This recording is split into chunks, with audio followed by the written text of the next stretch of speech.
vulkan püskürməsi olacaq, biri məsələn yod ləkəsinin aparılması olacaq.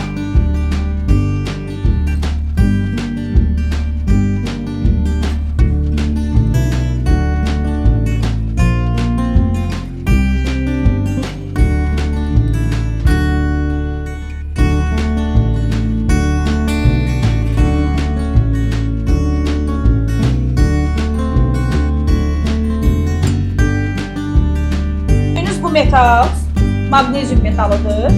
Magnezyum metalı ilə klorid turşusunun reaksiyasını aparıb hidrogen alacaq. Burada təcrübədə sübut eləyəcək bir daha ki, metallar klorid turşusuna reaksiya edildikdə hidrogen qazı ayrılır.